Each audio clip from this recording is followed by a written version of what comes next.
नमस्कार। अगर आप या आपके किसी फैमिली मेंबर को मायस्थीनिया ग्रेविस डायग्नोज हुआ है, तो शायद आपके दिमाग में बहुत सारे सवाल दौड़ रहे होंगे। क्या ये दवा से ठीक हो सकता है? क्या इसमें सर्जरी की जरूरत होती है? क्या सर्जरी हमेशा ओपन तरह से होती है या रोबोटिक भी हो सकती है? ओपन सर्जरी और रोबोटिक सर्जरी में क्या डिफरेंस है और उनके रिजल्ट्स में क्या डिफरेंस? और सबसे इंपॉर्टेंट सवाल, क्या सर्जरी के बाद मायस्थीनिया ग्रेविस ठीक हो सकता है? तो ऐसे बहुत सारे सवाल आपके मन में घूम रहे होंगे।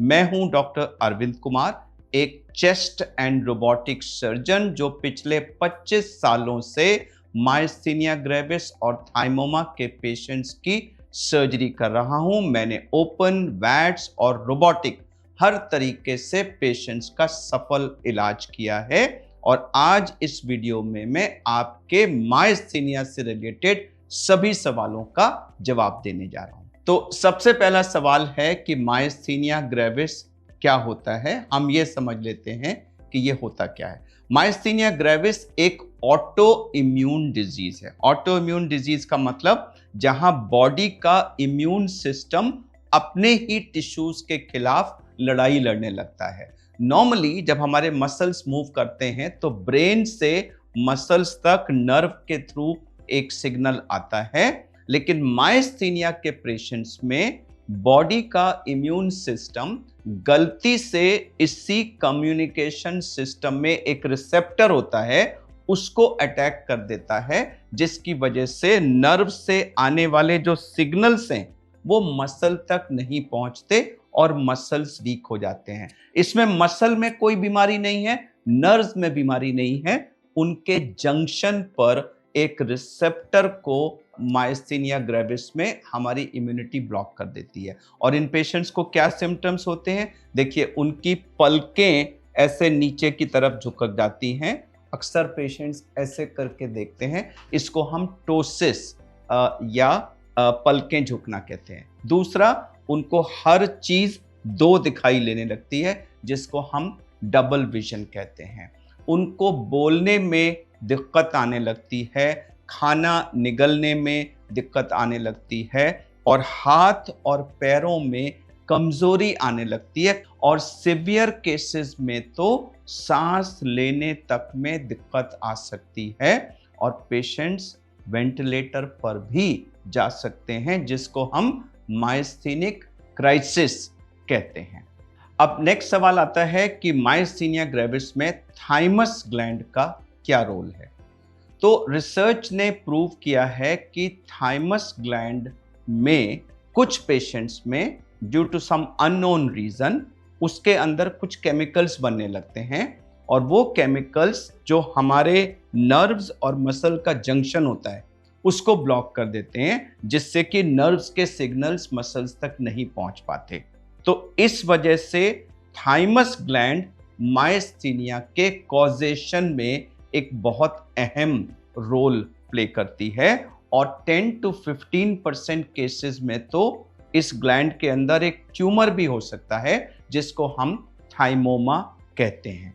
और यही कारण है कि ज्यादातर लोगों का ये विश्वास है कि अगर हम थाइमस ग्लैंड को निकाल दें, जो कि मायस्थीनिया में इसका कारण है सिम्टम्स का, तो वो पेशेंट्स इंप्रूव हो सकते हैं और ऐसा होता भी है। अब नेक्स्ट सवाल आता है कि मायस्थीनिया डायग्नोज कैसे होता है। तो देखिए, मायस्थीनिया में सबसे पहले तो सिम्टम्स होते हैं।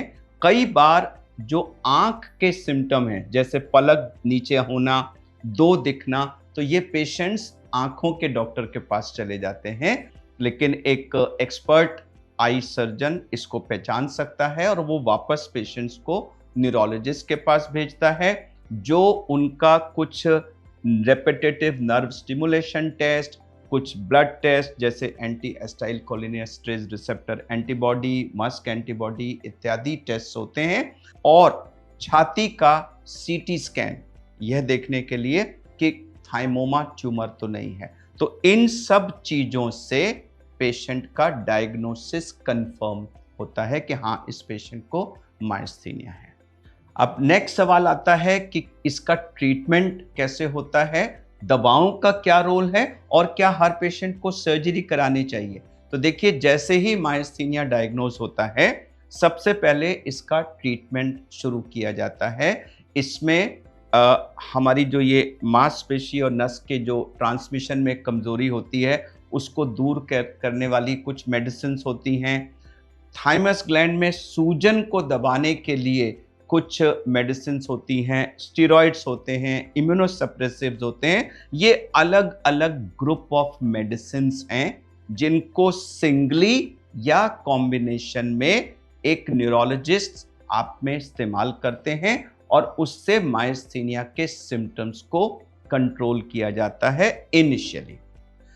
एक बार जब मायस्थीनिया के सिम्टम्स कंट्रोल हो गए अच्छी तरह से, तो उसके बाद पेशेंट्स को सर्जरी के लिए टेकअप किया जाता है। ये बहुत अहम सवाल है कि क्या मायस्थीनिया के हर पेशेंट को थाइमस रिमूव करने की सर्जरी करानी चाहिए। तो इसका आंसर है कि नहीं, हर पेशेंट सर्जरी के लिए फिट नहीं होता। तो किन पेशेंट्स में सर्जरी करानी चाहिए? तो जो अमेरिकन न्यूरोलॉजी एसोसिएशन ने इस विषय पर गहन अध्ययन और रिसर्च के बाद कुछ गाइडलाइंस जारी की हैं, जिनके अनुसार वो हर पेशेंट जिसको जनरलाइज्ड मायस्थीनिया है और उसके ब्लड टेस्ट पॉजिटिव हैं, उनको सर्जरी से फायदा होता है। जिसको जनरलाइज्ड मायस्थीनिया है लेकिन ब्लड टेस्ट नेगेटिव है, उसको भी फायदा होगा अगर उसको दवाएं बहुत हाई डोज में लेनी पड़ रही हैं या दवाओं से उनको बहुत ज्यादा साइड इफेक्ट्स हो रहे हैं। हर वो पेशेंट जिसको थाइमोमा ट्यूमर है, उससे सर्जरी 100% करानी है। इसलिए कृपया ध्यान रखिए कि अगर आपको मायस्थीनिया के वर्कअप में CT scan of the chest में थाइमोमा निकला है, तो आपको थाइमेक्टमी सर्जरी अवश्य करानी है। अब चौथी कैटेगरी ऑक्यूलर मायस्थीनिया, यानी जिनको सिर्फ आंख तक ही सिम्टम सीमित है, बाकी जगह पर नहीं है। इनको आमतौर से सर्जरी नहीं कराई जाती है, लेकिन अगर उनको भी दवाओं के बहुत सीरियस साइड इफेक्ट्स हो रहे हैं और बहुत हाई डोज लेनी पड़ रही है, तो उसमें भी सर्जरी कंसिडर हो सकती है। तो ये तो थे कि सर्जरी कब मदद करती है पेशेंट्स को। क्लियर कट गाइडलाइंस हैं अमेरिकन न्यूरोलॉजी एसोसिएशन की। अब सवाल आता है कि सर्जरी कैसे की जाए। तो देखिए, कन्वेंशनली इसकी सर्जरी ओपन हार्ट सर्जरी की तरह ये पूरी जो हमारी ब्रेस्ट बोन होती है उसको ओपन करके और फिर इस ग्लैंड को निकाला जाता है। और आज की तारीख में इसका जो स्टैंडर्ड ट्रीटमेंट है वो है रोबोटिक सर्जरी। अब ओपन सर्जरी रोबोटिक सर्जरी में क्या फर्क होता है? इसमें तो पूरी बोन काटी जाती है, उसमें लेफ्ट साइड में या राइट साइड में 3 1-1 सेंटीमीटर के कट किए जाते हैं, जिससे रोबोट की आर्म्स अंदर जाती हैं। सर्जन एक कंसोल पे बैठता है और वहां पर वो अंदर की इमेज HD इमेज देख करके वहां से कंट्रोल करके सर्जरी करता है। सर्जरी वही होती है या और अच्छी होती है क्योंकि आपको 3D HD दिख रहा होता है, लेकिन उसको करने का तरीका वो छोटा होता है, जिसमें पेशेंट का बोन नहीं कटता, सर्जरी के बाद दर्द कम होता है, ब्लड लॉस कम होता है, ICU हॉस्पिटल स्टे कम होता है, पेशेंट 2 से 3 हफ्ते में अपने काम पे वापस चले जाते हैं और कॉस्मेटिकली कोई कंपैरिजन ही नहीं है दोनों का।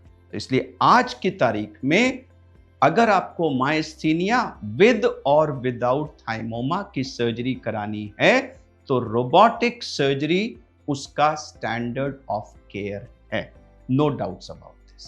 पिछले 25 से 30 सालों में मायस्थीनिया ग्रेविस विद और विदाउट थाइमोमा के पेशेंट्स की ओपन सर्जरी, की होल सर्जरी और पिछले 15-20 साल से रोबोटिक सर्जरी करके मैंने एक बड़ा क्लियर मैसेज लर्न किया है। हर पेशेंट अलग होता है, उसकी प्रॉब्लम्स अलग होती हैं और उसके सॉल्यूशंस भी अलग होते हैं। तो इसलिए हमारी टीम एक सीनियर एक्सपर्ट न्यूरोलॉजिस्ट के साथ मिल करके हर पेशेंट की इंडिविजुअल अप्रोच पे एक डिसीजन लेते हैं, टीम वर्क के साथ। वो कहते हैं मायस्थीनिया कंट्रोल्ड है, फिर हम उसको ऑपरेट करते हैं। ऑपरेशन के बाद फिर मेडिकल ट्रीटमेंट के लिए पेशेंट उनके पास जाता है। तो ये जो एक टीम अप्रोच है, इससे हर पेशेंट को बेस्ट ट्रीटमेंट मिलता है।